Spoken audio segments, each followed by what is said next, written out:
Picture this. It's May 1940.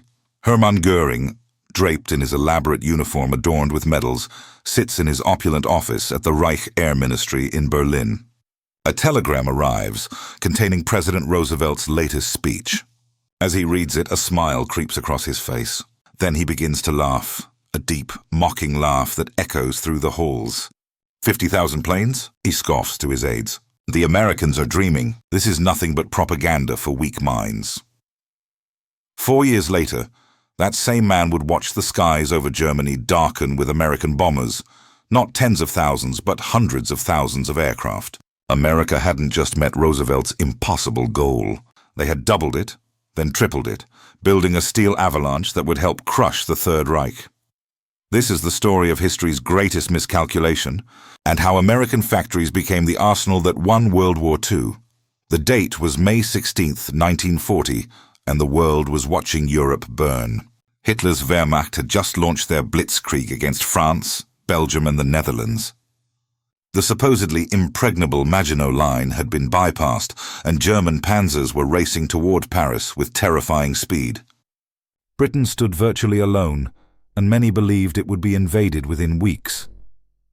Across the Atlantic, President Franklin Delano Roosevelt watched with growing alarm.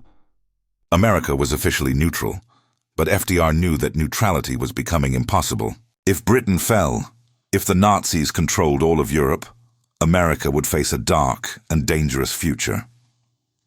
On that spring day, Roosevelt addressed Congress with a request that seemed to come from the realm of fantasy. He asked for funding to produce 50,000 warplanes, not over the course of the war, but per year. To understand how audacious this number was, consider this. In 1939, the United States had produced fewer than 6,000 aircraft total. The entire U.S. Army Air Corps had only about 2,500 planes, many of them obsolete. Roosevelt was calling for a 20-fold increase in production. It was a number so large, so seemingly impossible, that even some American industrialists thought the president had lost touch with reality. When Hermann Göring heard Roosevelt's announcement, his reaction was predictable. As the commander of the Luftwaffe and Hitler's designated successor, Göring considered himself the world's foremost air power expert. He had been a decorated fighter ace in World War I, personally downing 22 enemy aircraft. He had built the Luftwaffe from nothing into what was, in 1940, the most powerful air force on Earth. And now this American president, from a nation that Göring viewed as soft and industrial but not militarily serious, was making absurd claims about aircraft production. 50,000 planes, Göring reportedly declared to his staff. The Americans cannot even make decent cars. He viewed it as typical American exaggeration. All talk, no substance. After all, what did Americans know about war? They had entered World War I late and claimed credit for victory. They had no real military tradition, not like Prussia's warrior culture. Göring wasn't alone in his skepticism. Japanese Admiral Yamamoto would later make similar miscalculations about American resolve. The Axis powers shared a fundamental misunderstanding. They believed democracies were weak, that free societies couldn't match the focused power of totalitarian states. They saw America's love of jazz, Hollywood movies, and consumer goods as evidence of decadence, not strength. They were catastrophically wrong. What the Nazis failed to understand was that America's industrial capacity was unlike anything the world had ever seen.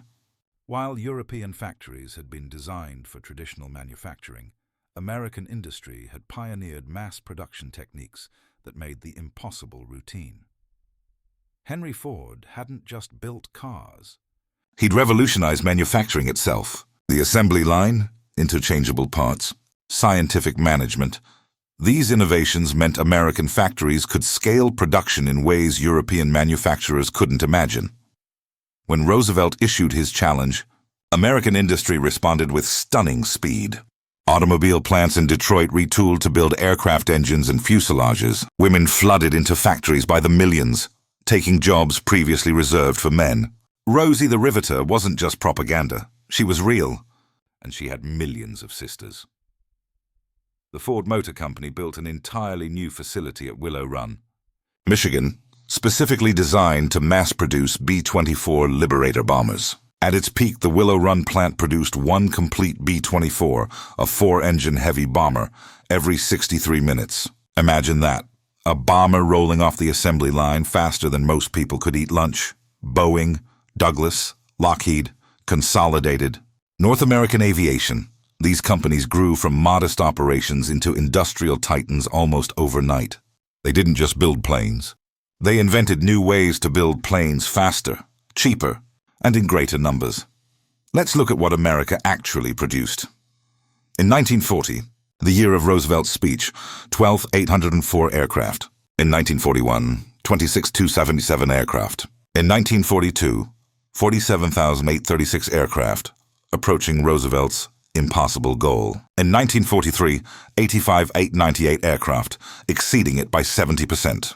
In 1944, the peak year, 96,118 aircraft, nearly double Roosevelt's target.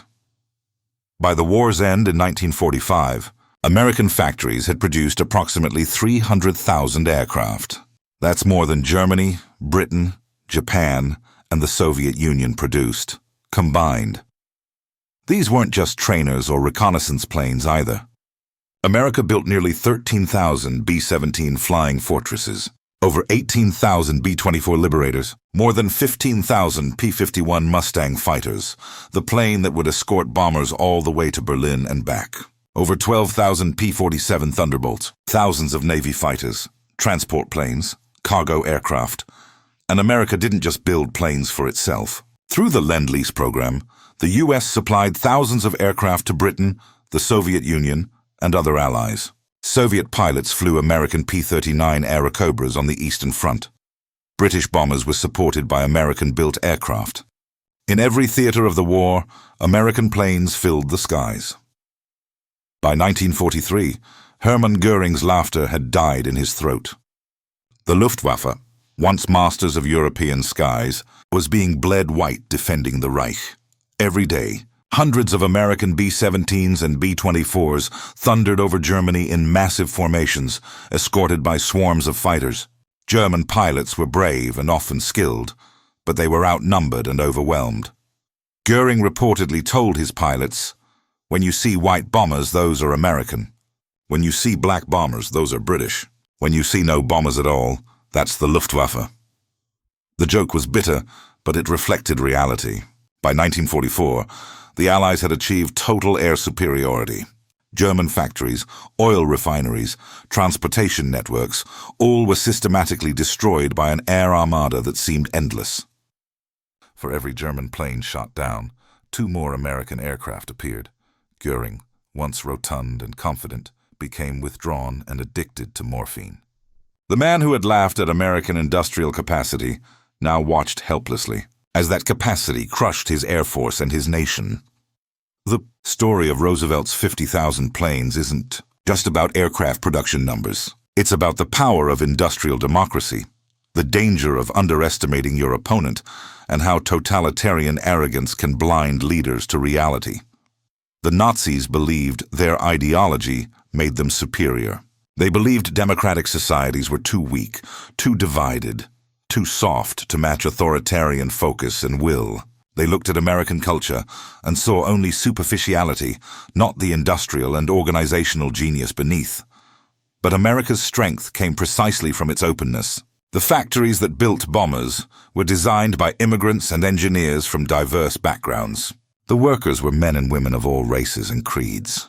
The innovation came not from top-down control, but from entrepreneurial creativity and competitive drive.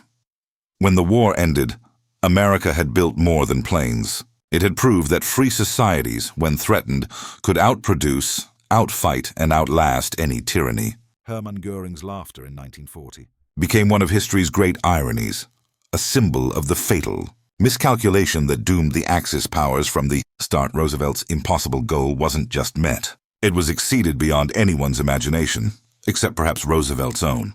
And in doing so, American workers, engineers, and industrialists helped save the world from darkness.